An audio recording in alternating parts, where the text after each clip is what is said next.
The day I received the call informing me of my acceptance for the ranger position was the best day of my life. I've always had a love for the outdoors. As an introvert, I prefer the vast forests and dense woodlands over the hustle and bustle of city life any day of the week. However, the vision I had of my new life as a USFS Ranger is quite different from what I've encountered so far. It's now been 6 days into my 3-month assignment in a fire watch tower, and things have already taken a disturbing turn. I've decided to document my experiences for 2 reasons. First, to keep my mind occupied during the quiet dark nights in the tower, and second, in case something happens to me, I want people to know what transpired. I may sound like a paranoid rookie, but perhaps the eerie noises of the forest at night and the isolation have begun to take a toll on my sanity. Or maybe there's something genuinely strange happening in these woods.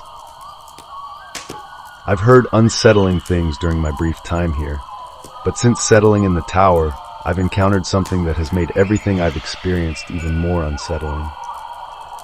This is my account of what I've faced so far, and you can be the judge. Currently, I'm stationed as a ranger in one of the largest forests in the Northwest.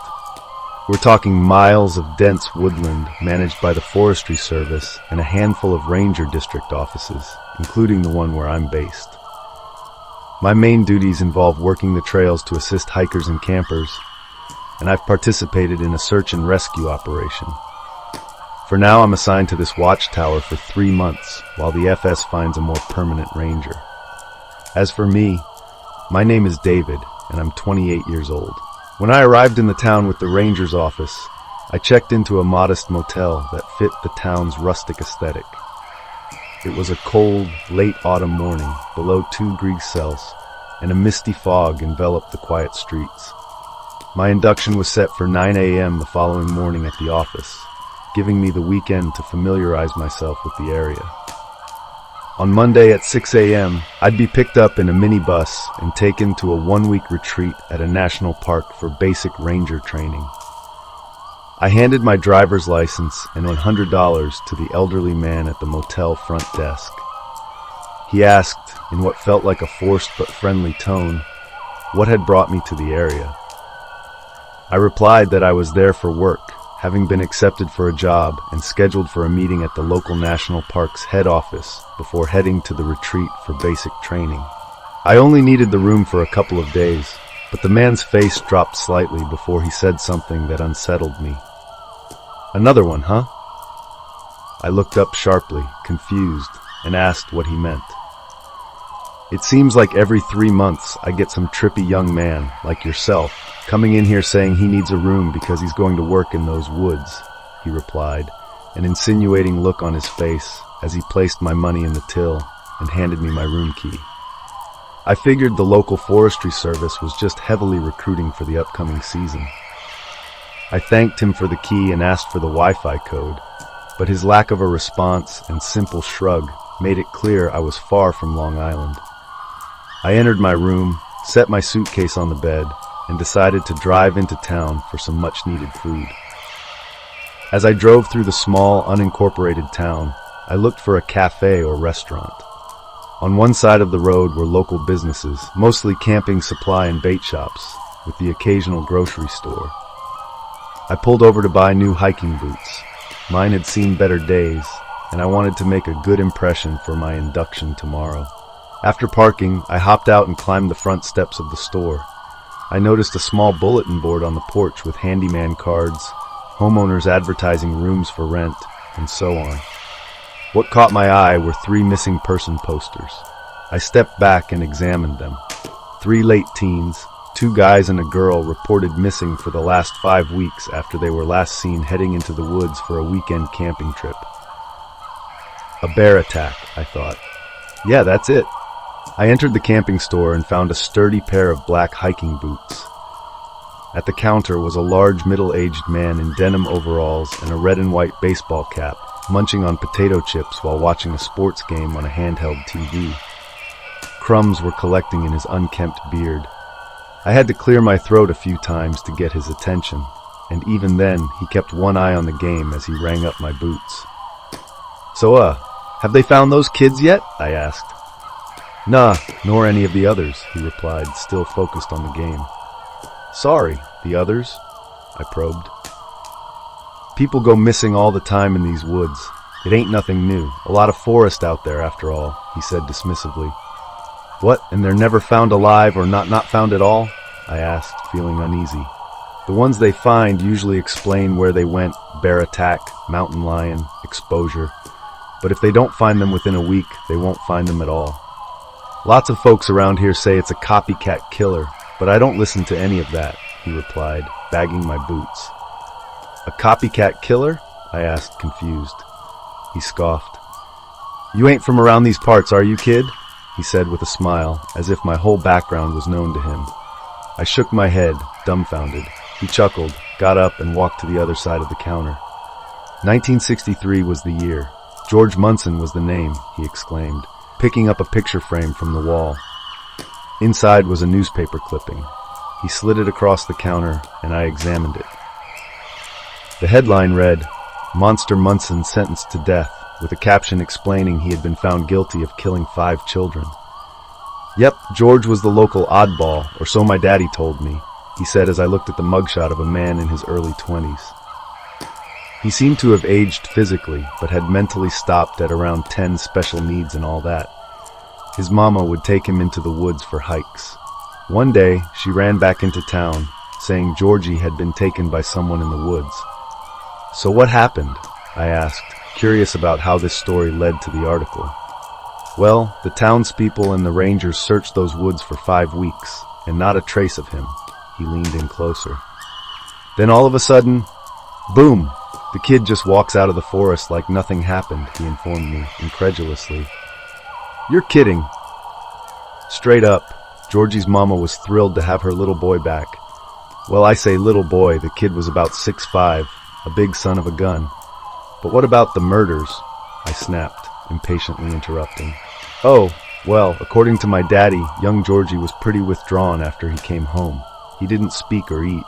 His mama invited a group of kids from the neighborhood over one day. They were younger than Georgie, but she thought they would play well together. The man's expression shifted from playful to haunted. Georgie's mama was talking with her neighbor when the kids and Georgie went missing, he stated. Missing? I pressed. Yep. Some townsfolk saw George leading those kids into the woods. It looked like they were having fun, singing nursery rhymes, skipping along, just kids being kids. But those fun-having kids never made it home, he informed me gravely. What happened to them? I dared to ask. The man leaned in closer. As the search party looked, they found them all mangled and butchered, absolutely unspeakable acts of evil inflicted upon them. Some of the search and rescue vets reportedly threw up when they found what was left of those kids. But 6 people went into those woods that day. They only found 5 bodies. Georgie was still missing. Where was he? I asked, intrigued. Well, no one knew until Big Georgie Munson just walked out of those woods again, covered head to toe in the blood of those kids. The man's brow furrowed, letting the weight of his words linger in the air for a few seconds. So did he say why he did it? I asked, bewildered. Well, that's the thing, he replied. He said he didn't. I mean, the kid was 2 bananas short of a full bunch. I wasn't sure if he realized how much trouble he was in, but my daddy said his mama would scream at people from the street, insisting her boy didn't do it. The weird thing is, the man leaned in closer, as if to ensure no one could hear, despite the store being empty. I leaned in too, gesturing for him to continue. During the police interviews, Georgie claimed he never came back from the woods the first time.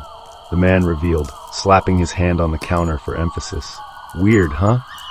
Indeed, I muttered. But of course he would say that. The kid was facing the death penalty. Still, it made for a good campfire story.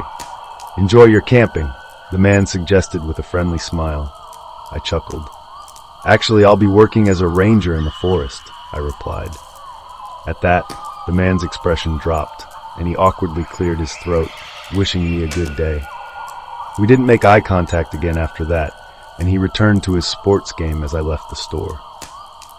As I sank into the driver's seat of my car and let out an anxious sigh, I started the engine and took off down the curb, heading deeper into town in search of a meal. The small village had a dull, gray feel to it, as late autumn had settled in. I spotted a potential place to eat at the corner of the crossroads. When I drove up and saw Rose's Diner on the front of the building, I couldn't exit the car fast enough. I jogged up the steps, opened the door, and took a seat in a booth. A waitress, who I thought should have retired a good 6 years ago, approached to take my order. "What will it be, hon?" She asked in a strong, raspy accent, clearly a heavy smoker. Can I get pancakes and a side of bacon? Also coffee?" "Sure, thank you." I closed my menu and handed it to her. As she poured coffee into my mug, she looked me up and down. "You new in town?" she asked curiously. "Yes, ma'am." I hesitated, worried that my honest answer would have the same effect as it did on the store owner. "I'm going to be fishing in the lake. Came all the way from Long Island for this trip. Heard a lot about this place," I replied, trying to sound enthusiastic. The waitress seemed upbeat. "Well, that's great. I've lived here my whole life. Opened this diner in '84 after my daddy died and left me some money. I'm Rose," she said, pointing to her Rose's Diner badge. "Oh, I see. It's a lovely establishment you have here." "I'm David," I assured her, sounding a bit more sincere this time. "Just wait until you try the pancakes." She bantered as she finished writing down my order and headed into the kitchen. I warmed my hands on the table and looked out the window, admiring the scenery. I stared over the rooftops of the town and into the fields and hills, appreciating how the dense trees and woodlands seemed to envelop the earth and blanket the mountains. I smiled, knowing that this was where I belonged. My gaze dropped back to the street as I noticed a mother pushing her twins in a stroller. As she passed, I spotted 2 of the telegraph poles and streetlights with paper attached to them. Squinting, I made out one word, "missing." I couldn't decipher the images below, but I could tell they were the same people from the posters outside the equipment store. In fact, they were both male and much younger. The sound of a plate hitting the table in front of me snapped me out of my daze, and I turned to see Rose dishing out my food, 1 order of pancakes with a side of bacon. "And here's your syrup. Can I get you anything else?" she asked as she topped off my mug. No, that'll be fine, thank you," I replied. She smiled and wished me a nice meal before heading back to the kitchen. "Hey, Rose," I called softly, catching her attention. She turned back, tilting her head. "Yes," I said. "I'm a bit of a sucker for the paranormal. I love going on ghost hunts and the like. Not many places back home have the history and lore, but you've lived around here all your life. What stories are there?" I asked encouragingly with a cheeky smile. "Oh, honey, if you like spooky stuff, you've come to the right place," she replied with a chuckle. "Go on. I heard the story about Charlie Munson, right?" "Oh, you mean Georgie Munson," she corrected me with a smile. "Yeah, a lot of folks around here still say Georgie didn't kill those kids. They think it was one of those doppelgangers. But believe me, that's small fry compared to local legends. Ever heard of the Black Elk Witch or the Blood Moon cult that lives up in the mountains?" she asked, leaning in with her elbows on the table. "No, I haven't heard of those." "Well, a long time ago, back when my daddy was younger than you, there was a woman named Elizabeth Wells who lived here in the 1910s. She was a complete hermit and a total whack job, devil-worshipping and into witchcraft. At 45, after the town got fed up with her, she was banished to a house in the woods. People ignored her until one day, after 15 years, she returned to the village completely naked, filthy, haggard, and hairy.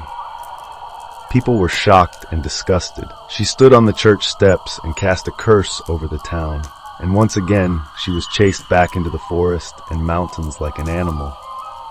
5 years went by with no sightings of Mrs. Wells. People assumed she had died of starvation, but then, suddenly, all the town's kids started disappearing one by one, and none were ever found. The townspeople ventured into the woods to find Mrs. Wells, believing she was the culprit. They found her house and shouted for her to come out. She claimed her innocence from an upstairs window, and some townsfolk began to believe her until one of them spotted a missing child's shoe in the leaves near her porch. That was all they needed to know. They kicked her door, but it didn't budge. So they broke a window and started pouring gasoline into the house. One of them lit a match. She gestured dramatically, mimicking a large flame exploding into the air. "Jesus, what happened to her?" I asked, intrigued. The legend says they heard her wailing in the house, screeching and crying as the flames consumed her. The town sheriff was one of the parents of the missing kids, and he covered up the attack as an accidental fire. They searched the house and found the basement had been relatively unharmed. Evidence showed that Mrs. Wells had kept the kids in the basement and had done terrible things to them in some sort of ritual. There was witchcraft paraphernalia, occult symbols, and bloody prints everywhere, as well as signs that she had been eating the remains. The sheriff conspired with the fire department to label the fire as an accident caused by the flames she used to cook the bodies spilling out from under the floorboards. "I guess it was a different time back then with no forensic experts to clarify things," she said with a shrug. "Good God, that's terrible," I responded. "Yeah, they tore the place down a year after her death. But then, 10 years after the fire, there was a hiker named Justin Moffat who ventured into those woods and wandered off the trail. He was never seen again, and people began to say he got too close to Wells's house and that the ghost of Elizabeth Wells had killed him, just like she had killed the kids." After the investigation was closed, a group of 3 went searching for Justin on their own, and they went missing too. Now, the story of the Black Elk Witch is one of those tales the townsfolk tell their kids to keep them from wandering off alone. Don't talk to strangers, go to bed on time, you get the idea. "So the story is a myth?" I asked, confused and desperate for clarification. "Well, my daddy was born after the fire, but he said his daddy and his granddaddy swore that Elizabeth Wells did those things to the kids and that she was killing hikers. But like I said, it could just be a scary story to keep the kids in line." "It certainly worked for me," Rose remarked with a playful chuckle. I wasn't so amused, but I tried not to show it. "You mentioned a cult too," I asked apprehensively. "Oh yeah. Now I can't speak to it myself, but there were a lot of stories people talked about in the late 60s. They said there was a group that worshipped the same dark force as Elizabeth Wells. They went to live deep in the forest, up in the mountains, and people say they're still out there, lurking and stalking lost hikers for their rituals and sacrifices to the Black Elk Witch." Her words hung heavily in the air as she made intense eye contact with me for a few seconds before slapping my shoulder and bursting into laughter. "Oh, don't worry, darling. It's just some spooky tales that people like to tell. No one's ever seen the so-called cult. It's just another spooky story for paranormal enthusiasts like yourself. Enjoy your meal before it gets cold." With that, she departed, leaving me with my thoughts and my pancakes. Thankfully, the food was delicious, and I left a nice tip for Rose, giving her a friendly wave as I left. I hope to see her again. As I headed to my car, I took a moment to examine the posters I had seen earlier. The first one was for a young boy named Dennis Weaver, age 13, last seen on a hiking trip with his family. His parents woke up to find him missing from his tent. The poster was dated 5 weeks ago. I took a photo on my phone and moved to the next poster, doing the same. I returned to my motel, called my cell provider, and purchased an internet add-on for my package. I pulled out my laptop and began searching the web. I typed in the name of the town and added the keyword, missing persons. I was perplexed when I found nothing related to my search. I typed in Dennis Weaver along with the town's name and hit search, still nothing. I went on my phone and pulled up the picture of the other missing poster. It featured another young boy, this one probably around 15, Chad Mitchell. He had gone on a hike with friends and stepped off the trail at night, likely to take a leak, I presumed. He had never been seen since. I typed his name into the search bar, and once again, I was puzzled to see no articles about his disappearance either. For whatever reason, it seemed like the town was trying to keep the investigations in-house. Why, I had no idea. I decided to conduct one last search. I typed in Elizabeth Wells, along with the town's name, and hit enter.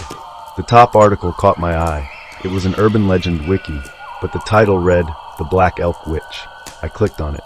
A horrific sketch was the main image. Below the title it was of Elizabeth Wells, aka the so-called Black Witch. Her hair was wild and unkempt. I couldn't help but compare her to Medusa. Her limbs were stretched out in a crucifix position, and she was drawn without clothing, but shaded in places to represent the muck and hair on her body. On her back were what seemed to be rags resembling a type of cape. Her face was drawn with no beauty, bordering on contorted in anger and deformed with malice, surrounded by flames that danced in the sketch. A chill ran down my spine as the crude pencil dots for pupils seemed to stare right into my soul. I read the article and realized the stories matched exactly what Rose had told me, although there were a few different versions. In one, she was drowned in the lake by the townspeople, and in another, they nailed her to a crucifix and tied it to a tree, leaving her out in the winter to freeze. Aside from those variations, the story remained consistent. I closed the laptop, deciding I needed a good night's sleep and didn't want to wake up in a cold sweat. The next day, I headed to the district office of the Forestry Service, ready to meet my employers and coworkers for the first time. I stepped into the office and gave my name to the ranger at the front desk. She quickly informed me that the head ranger was waiting for me in his office. I went through and knocked on the door. "Come in," a commanding voice called from within. I obeyed and entered the room. Behind a desk, filling out paperwork, sat a stern-looking man. His salt and pepper stubble and no-nonsense haircut suggested a military background. "Hi, I'm Dave," I said, extending my hand. "Dave, pleased to meet you," the man replied, shaking my hand firmly. "Bill." "Well, nice to meet you, Bill. It's good to have another New Yorker around here. To be honest, some of these guys are so northeast they make me sound like Tony Soprano," he said with a chuckle. We shared a laugh, and I immediately felt more at ease. "So that office liked you the best out of all the video interviews?" "No, David, I'll be honest. Picking recruits isn't really my job, but training them and weeding them out definitely is." "You understand me?" he asked, his intimidating gaze piercing my soul. "I hear you, sir."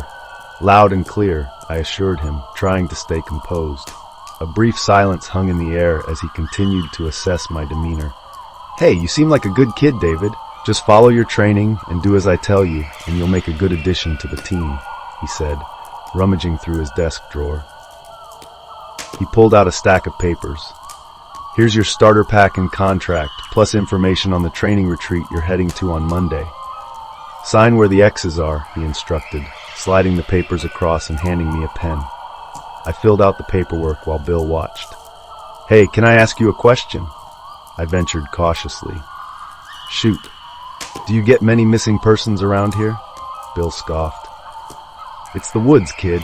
There are mountain lions, bears, and wolves. We try to tell everyone to stick to the trails, but a lot of people think they know better." "What's the matter, kid? Already having doubts? You think the big bad wolves are going to get you out there?" He teased me until he suddenly narrowed his eyes, looking at me with more suspicion. "Unless someone's been getting in your head, who have you been talking to?" he demanded. His abrupt change in attitude caught me off guard. I fumbled and stammered. "What? No one. I mean, I went into town yesterday and saw a lot of posters. It just seems like a lot for such a small community," I responded in a desperate, apologetic tone.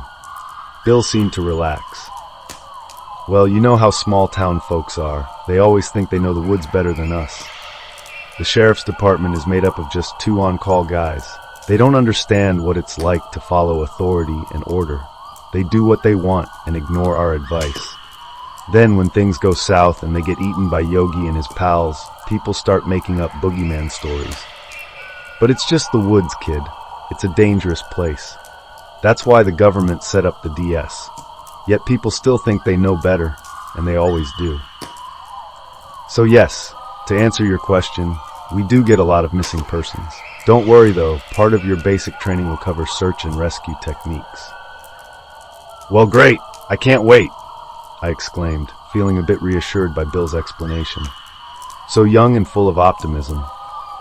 You remind me of myself 30 years ago, Bill said with a nostalgic chuckle. I smiled and handed him the signed forms. I was officially a forest ranger now. The bus will be here Monday. Be here at 5:30. It leaves at 6. You should be in Denver by 2.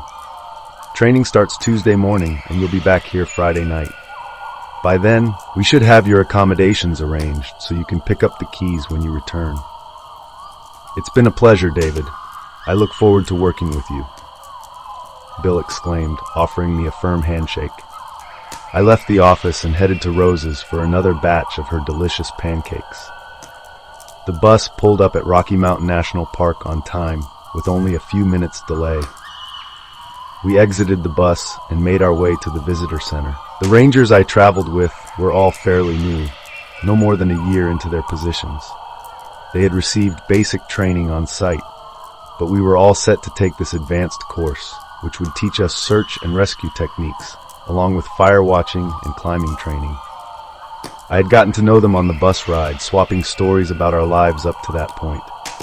Jeff, P., Richard, and Daniel, all great guys. We were excited to get trained up and hear awesome stories from the veterans. The retreat was fantastic, team-building games, trust exercises, search and rescue missions, and hikes. Those 4 days were probably the most fun I had ever experienced. The best part, though, was sitting around the campfire at night, drinking beer and swapping stories. Hearing the seniors and veterans talk about their experiences as forest rangers was mind-blowing. Successful rescues, animal sightings, criminal investigations, war. I was captivated. Suddenly, the conversation shifted to the strangest things they had encountered while on the job. Although none of these guys were from our jurisdiction, their tales were unsettling, to say the least. 3 stories stood out, and I'll do my best to recount them as I remember them being told. The first was by a senior ranger who worked in the Rockies. When asked about the most haunting search and rescue mission he had experienced, he said, "It has to be the disappearance of a kid back in '06. I was a rookie at the time, stationed at Crater Lake National Park. I was shadowing a senior ranger there, a guy who taught me everything I knew. He's retired now, but anyway, I digress. A call came in from the visitor center that a family had been camping up in the hills and were making their way back down the trail to their car. At some point, they lost sight of their youngest son.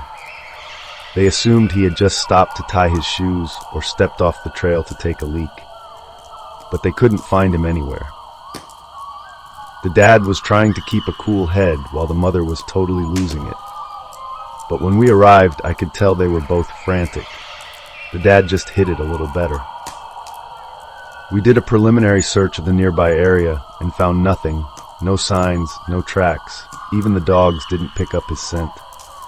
We questioned the parents, and they said he was lagging at the back of the group because his legs were tired. Why they didn't keep an eye on their 8-year-old is beyond me, but we chalked it up to complacency and tiredness. They said they looked back for 1 minute, and he was there. But when they looked back 20 seconds later, he was gone. Naturally, after we didn't find him in the nearby area, the police got involved because it was a suspected abduction. I swear my partner, our search and rescue team, the volunteers, the police, we all searched for days with absolutely no sign of this kid. We must have covered 30 miles in each direction.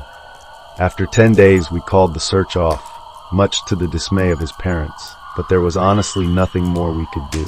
We put up posters in the visitor center and around the park with the kid's photo and what he was wearing last. He had a blue winter coat. We highlighted that detail because it would stand out against the green and brown of the forest, which any potential hikers might notice if he was still wearing it. But given how cold it would get at night, it was a strong possibility he wouldn't have it for long. About 3 weeks after the kid went missing, we were out on patrol when we received a call from the visitor center saying that a hiker thought he found the kid. We headed over to where he said he was. When we arrived, he was at the foot of a steep rock face that rose about 90 feet. This kid was, and I kid you not, 135 miles from where he had disappeared. He pointed halfway up the rock face, and there it was in a small cavity, the kid's blue jacket.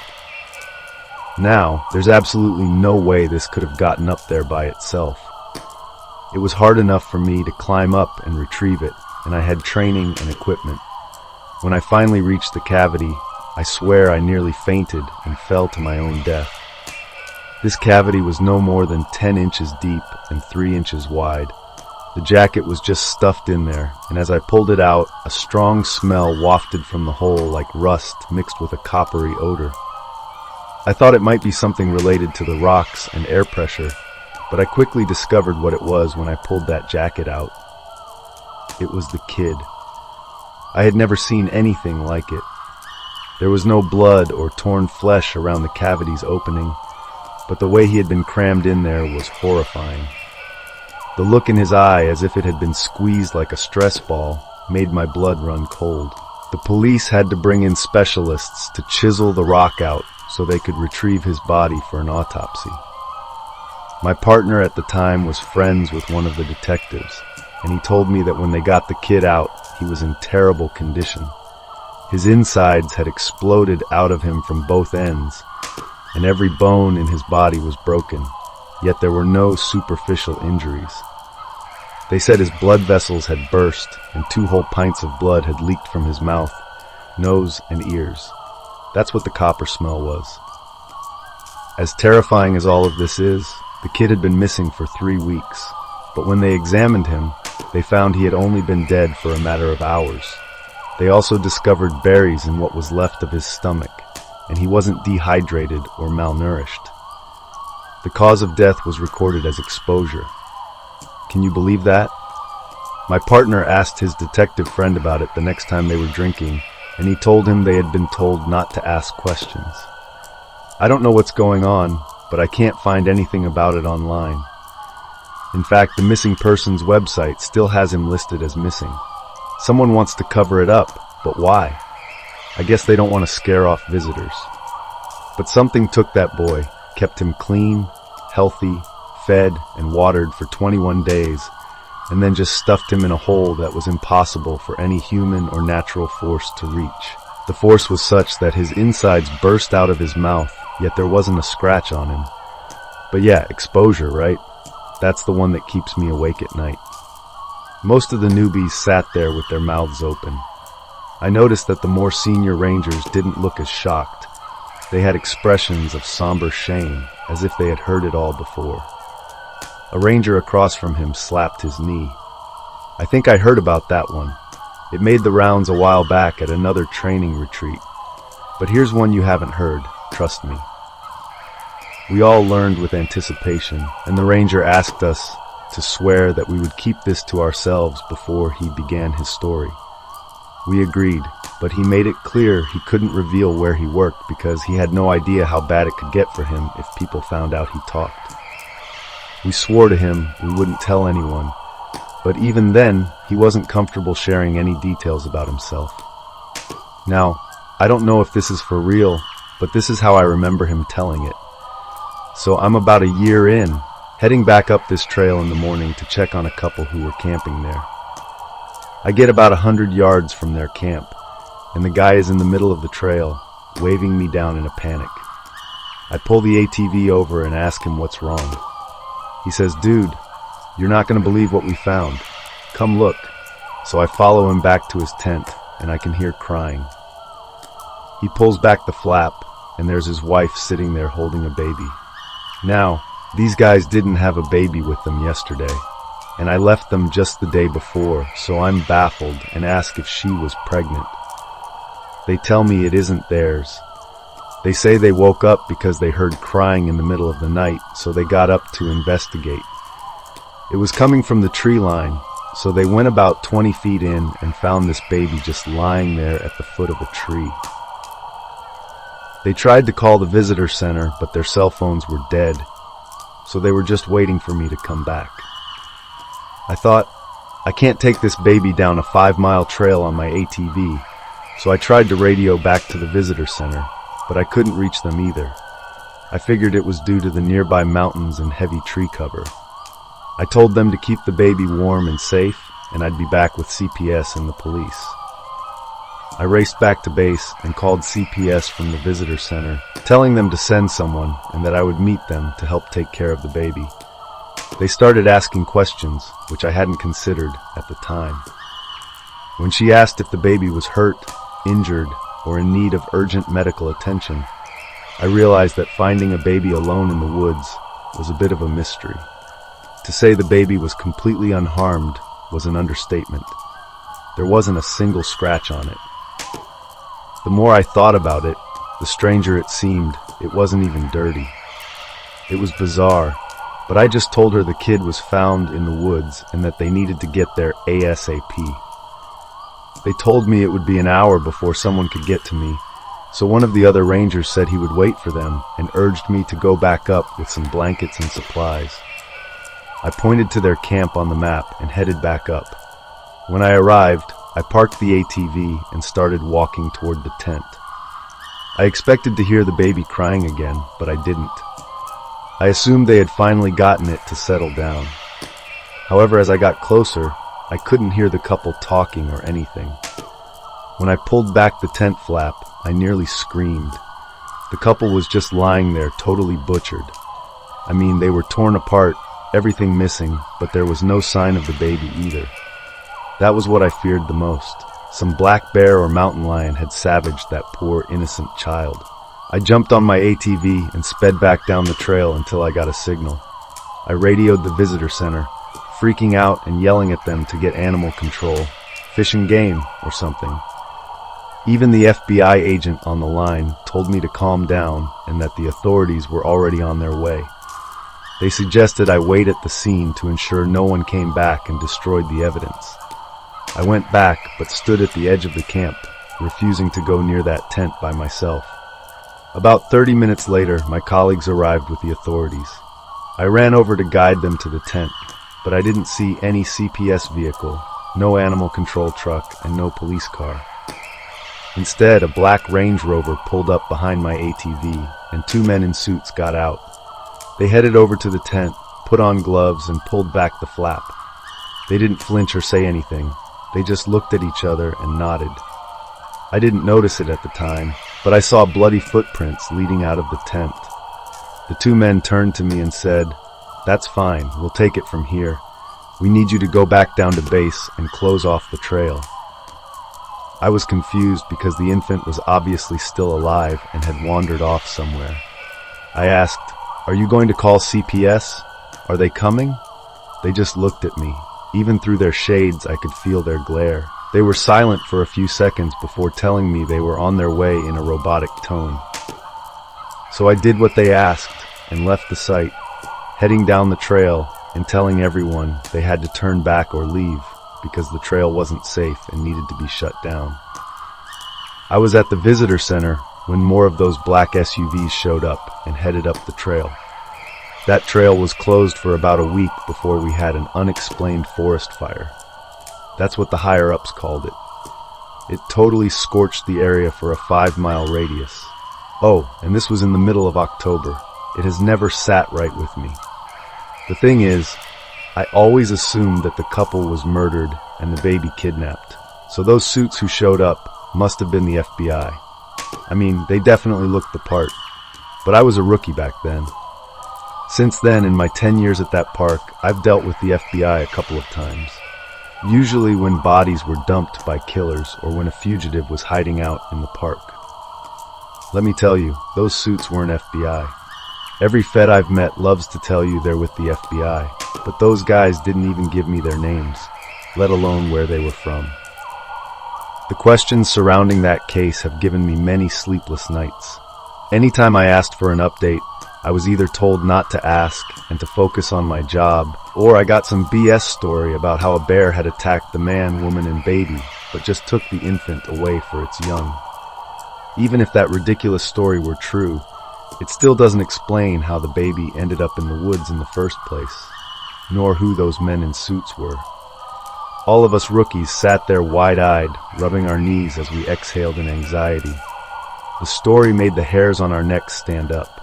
Some of the others started talking about David and how much of what he said resonated with them. How there are so many mysteries surrounding disappearances in the woods. but the parks and forests do their best to ensure that nobody finds out the truth. We all figured it was likely that keeping visitors coming to the park, regardless of safety, was to protect the tourist income.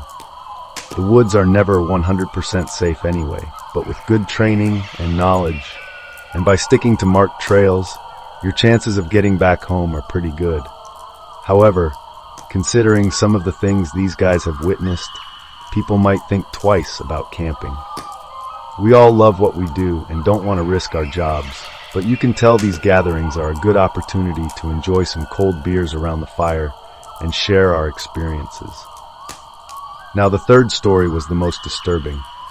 One of the veterans turned to us and asked, "So where are you boys from?" "Black Elk, South Dakota, 9 months, Richard replied, being the longest serving among us.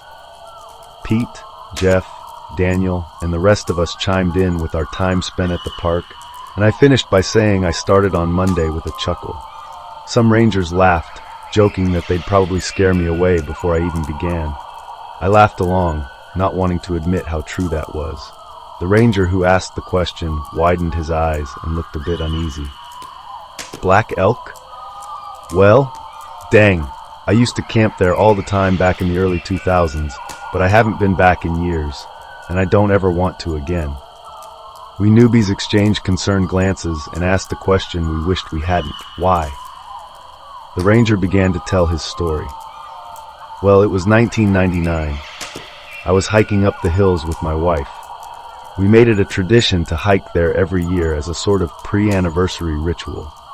She grew up in Canada near the Ottawa River, where there were still folks connected to the Native American tribes from the 1600s. She went on camping trips frequently and had grown up hearing tales of skinwalkers, wendigos, and the like. We were about 2 days into our trip in Black Elk Forest, deep in the wilderness and completely off trail. I was an experienced woodsman by then, and she had been camping all her life, so we felt confident about navigation and wildlife. One night, however, we decided to explore an area we hadn't been to before. We felt adventurous, what can I say? As we walked, we just couldn't find a good spot to set up camp. Nightfall hit quickly, and we were navigating through the wilderness, searching for a clearing. The woods seemed to grow thicker and denser the further we went. My wife was ahead of me while I was focused on the map. I thought I spotted a good spot up ahead, but I nearly knocked her over when I looked up and saw she had stopped walking. She was whimpering, saying we needed to go back and that we shouldn't be there. I asked what was wrong, and she just pointed forward. I followed her finger into the trees, and I kid you not, there was a house in the middle of the woods. It was old and half-ruined, with part of it appearing burnt. It looked like a potential shelter for the night, so I started heading toward it for a closer look. My wife grabbed me as if I were about to walk off a cliff. I was getting frustrated, but after years with her, I knew she was tough. Nothing usually rattled her. But looking at her, I realized I should heed her warning. We hiked for another hour or two in the opposite direction. Every so often, my wife turned to me, wide-eyed and gasping, "Did you hear that, Rick?" I told her I didn't hear anything and that she was just tired, her mind playing tricks on her. But she insisted she heard muffled screaming in the distance. I suggested it was probably just an injured animal and told her to ignore it. We picked up the pace, eager to get out of there. I didn't mention it at the time, but I had heard the noise too, and it wasn't any animal. Eventually we lost the sounds, and to our relief, we found a spot to set up camp for the night. We pitched the tent, built a fire, and sat down to make some quick food before turning in. As we sat around the fire, heating our dinner, I finally confessed that I had indeed heard the screaming. I explained that I didn't want her to panic and wanted to keep a clear head until we reached safety. We discussed how creepy and unsettling the sound was, and I asked her why she had been so spooked when we spotted the house. She shared a story about a woman who lived in Spearfish in the early 90s. This woman had killed several children, and the townspeople had come to her house in the woods and driven her out by burning it down. They had captured her and done terrible things, leaving her nailed to a tree to freeze to death in the winter. There was an urban legend that her ghost still haunted the woods, and if you saw her house, you should run, because if you went near it, she'd come after you. She began to joke, holding a flashlight under her chin and making ghost noises, when suddenly her expression changed. She looked at something behind me and turned to face the fire. I turned to see what had scared her, but she quietly urged me to keep my eyes on the flames. I could hear twigs snapping and leaves crunching, but she kept insisting I not look at her and just focus on the fire. She tried to make small talk to keep her mind occupied, but whatever it was had followed us and was getting closer. I slowly reached for my Glock, but my wife grabbed my arm and told me to just face forward and ignore it. Easier said than done when it came and stood behind us. I was sitting at 6 o'clock and my wife was at 8, and I could feel the thing behind me wheezing and groaning. The smell, good God, the smell was like rotten meat. I felt warm, putrid air on the back of my neck, as if something was breathing on me. I glanced at my wife. She was holding it together, but tears streamed down her face. Just as I was about to panic, I heard it say, "Give your face," in a muffled voice, as if it were speaking through a rag. I followed my wife's instructions and lost myself in the flames. I heard the thing move away and retreat into the trees. After about 20 minutes, my wife finally spoke. That was the black elk wedge. I asked her how she knew what it wanted. She explained that the legend says if you hear her coming, you need to get to a fire. She doesn't like it if you look at the flames. She won't approach if you do. She also warned that if you respond to anything she says, she'll take your tongue. We packed up at first light and got the heck out of there. I've never returned since the ranger finished his story, allowing its weight to sink in. Many of us were waiting for him to burst into laughter and slap his knees, knowing how much he had scared us, but that moment never came. I was left contemplating the tales the townsfolk had shared about the missing people and Georgie Manson. What was happening in the woods of this world? Was there something waiting for me back in the Black Elk Wilderness? On Monday, I reported for my first day of work. The initial weeks were rather uneventful. I was assigned to a senior ranger, Chris, and shadowed him around the forest for most of the month, getting accustomed to the daily life of a ranger. We bonded over conversations about our families, hobbies, and sports teams.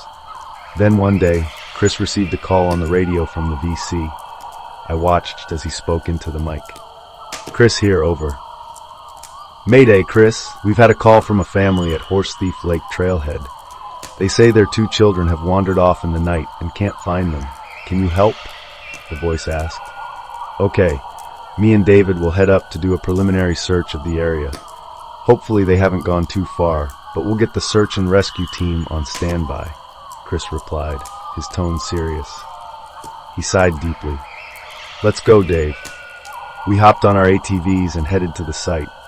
When we arrived, a couple of middle-aged adults stood at the edge of the clearing, looking increasingly anxious.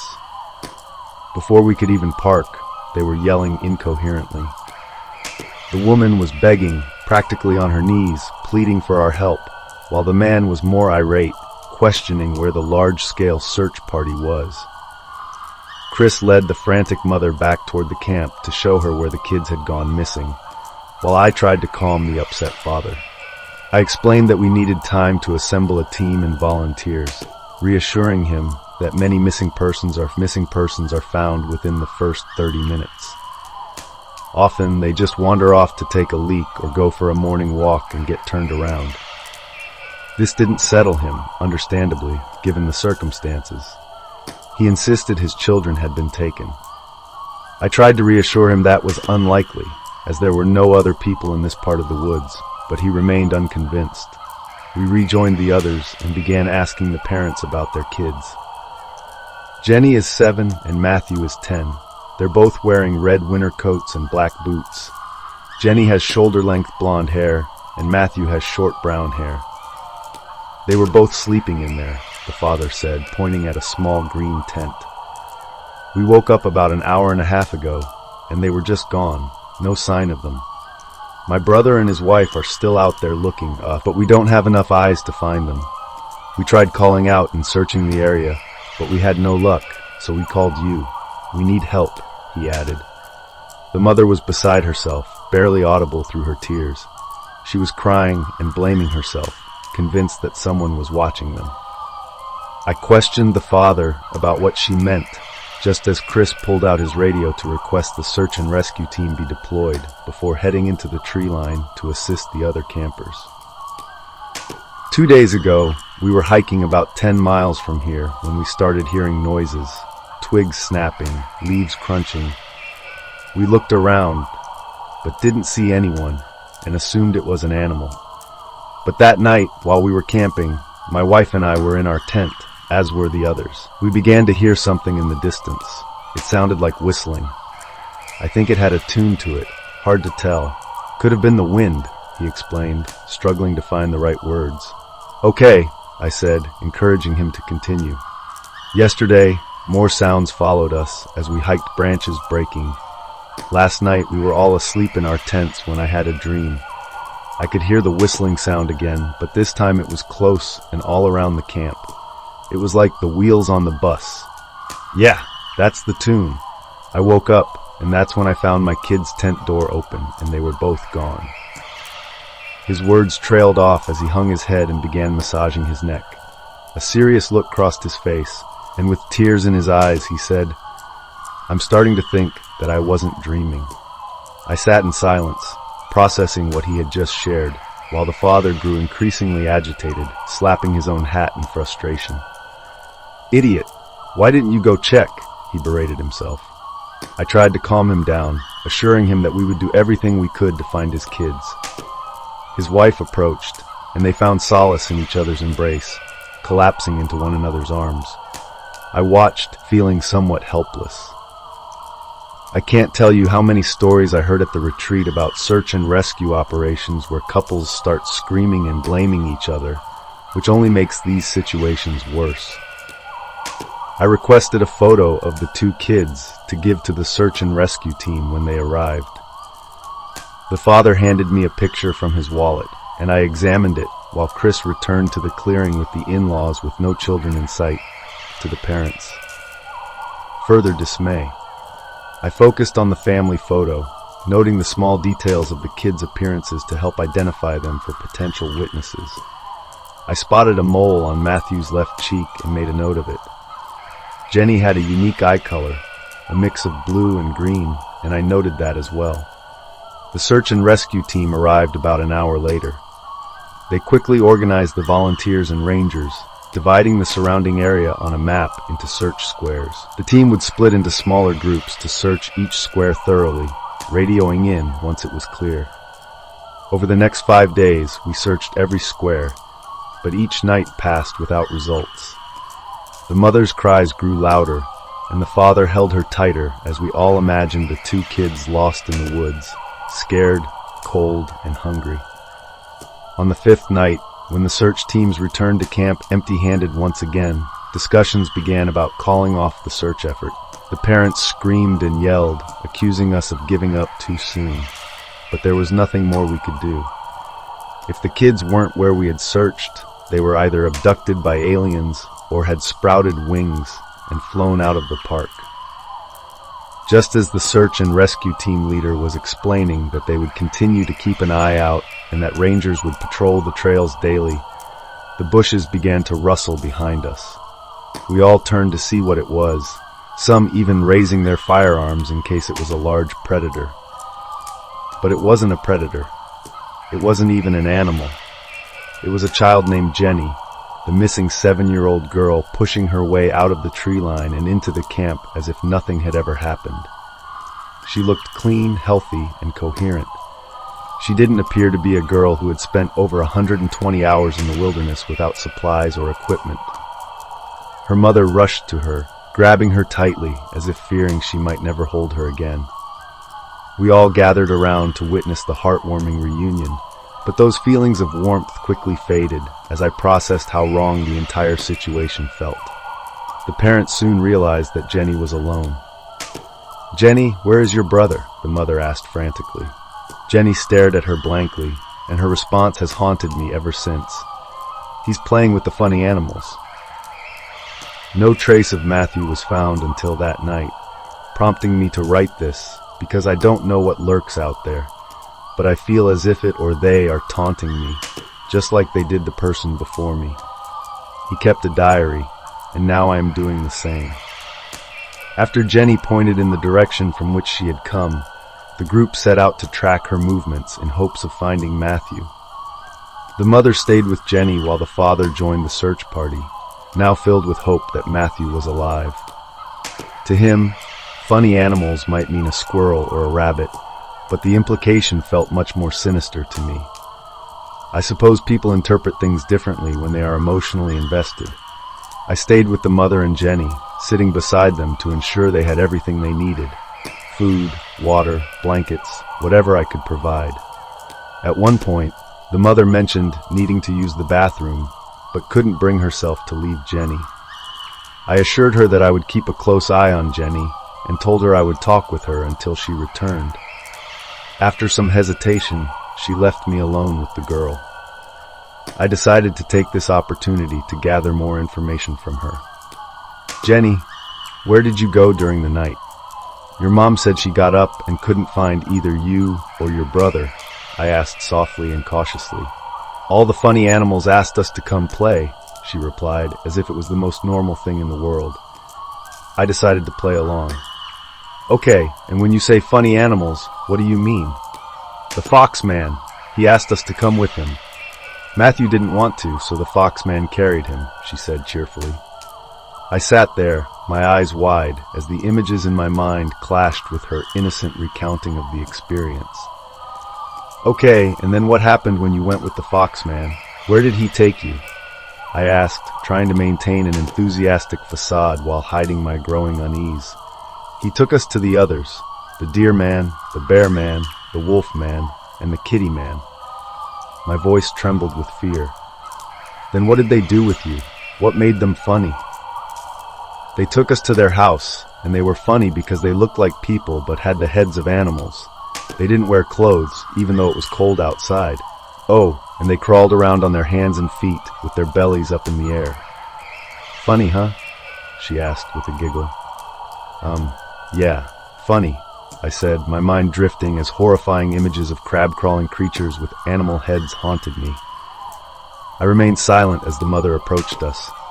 One question pressed on my mind while I had the chance. Was their house in the middle of the woods? Did it look kind of burnt, like it had been on fire? Jenny nodded, which made my heart sink. And what happened when you got there? Did you stay there the whole time? I asked, seriousness evident in my expression. Well, they took us inside, and the fox man fed me and put me in the attic. After a while, he brought me back to Mom and Dad, she replied, her tone appreciative. Just as her mother was about to reach us, I asked, what about your brother? The other funny animals took him down to the basement to play with them. They said they would bring him back when they were finished, so he'll be back soon. The mother sat down and embraced Jenny tightly, as if she had just found her all over again. I smiled politely, silently assuring her that she had been no trouble. But Jenny was mistaken. They never found Matthew, nor the house he was said to have been taken to. I shared the details of my unsettling conversation with Chris, but he told me he had been a ranger in these parts for 12 years and had never encountered a house in the woods, much less one that was burned. We searched the area for the next few months, but nothing ever came of it. This was my first missing persons case, and I'll admit it rattled me. The sound her mother made when the search party returned empty-handed, good God. I think the fact that Jenny returned gave her parents hope, so having that hope ripped away again just shattered them. I felt guilty. I gave the couple my phone number and promised to keep an eye out for their son, wanting to help. Chris told me I shouldn't have done that. At the time, I thought he was being a bit cold and harsh. I just wanted to give the couple some peace of mind. Unfortunately, I eventually came to see his point. Over the next 3 months, I received over 200 calls from that couple, demanding that I find their boy. When we found nothing, guess who became the scapegoat? I reached a point where I had to ignore their calls. They eventually stopped, and I assumed they had accepted their loss. But then, an officer called me one day to inform me that the couple had filed a complaint against me. They criticized me for not setting boundaries and for getting too emotionally involved in a job where that's not allowed. People go missing in the woods all the time. I was going to have to get used to that. The higher-ups informed me that protocol dictated I should be placed on suspension while the complaint was investigated. I began to hand over my firearm and ranger badge in frustration when Bill stopped me. He whispered to the other decision-makers before they turned back to face me. They were confident I wouldn't lose my job. It would be seen as a lack of foresight due to inexperience. There was no malice in my actions, and I hadn't harmed anyone through misconduct or incompetence. The parents were just looking for someone to blame for their son's disappearance, and my intentions had put me in their line of fire. Regardless, they had lodged a complaint about my conduct, accusing me of exploiting their grief by making false promises using words they used in their letter to the office. They portrayed me as a careless sociopath. Because the Forestry Service is a government office, I needed to be punished accordingly.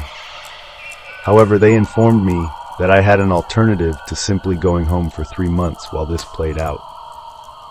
One of the fire watchers had abandoned his post without notice 2 weeks ago. We were entering spring, and it could take months to find a new recruit for the tower. With summer approaching, they offered me the tower position during my suspension.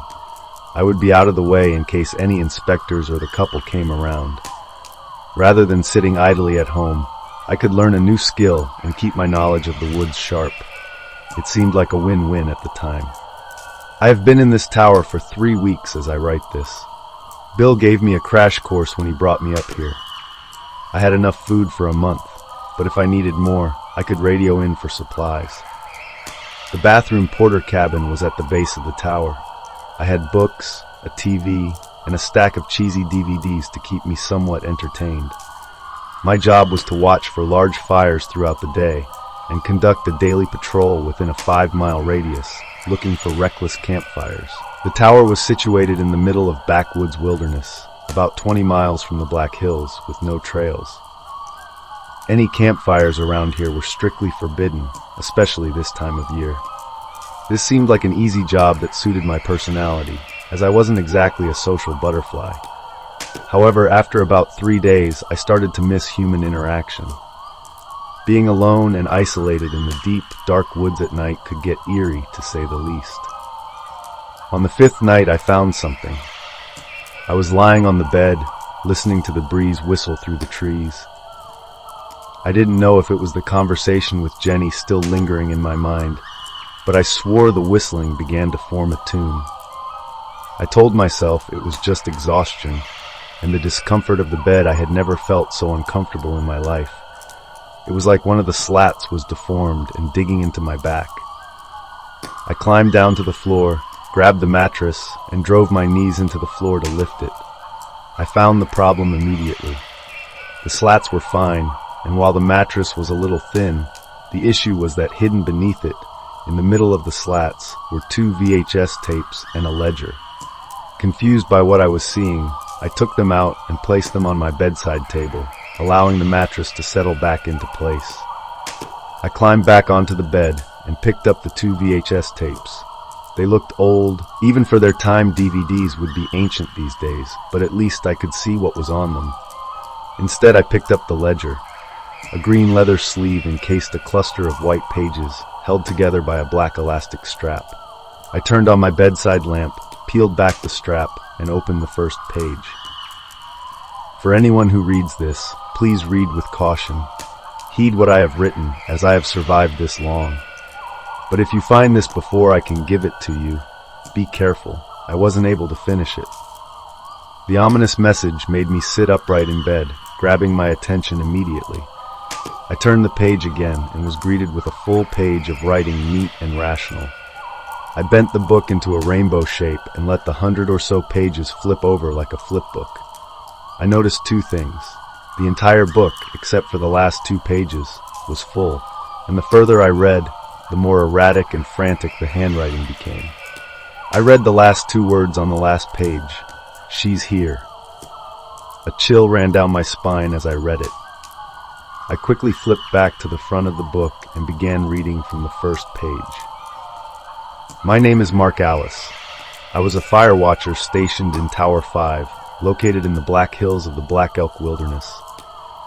If you are here attempting to do my job because I am gone, then there are things you need to know in order to survive things that will help you see the next morning. Believe me, they are out there. She is out there waiting, watching, pushing, trying to get you to make a mistake. One mistake and you belong to her. You're in her house now and she doesn't want you. I don't know what to make of all this yet, but I pulled out my laptop and decided to start my own journal about the things I've seen and heard so far. Hopefully, I'll be able to update you with my observations soon. I'll keep you all posted. Speak soon. This is where the story ends. Did you enjoy it?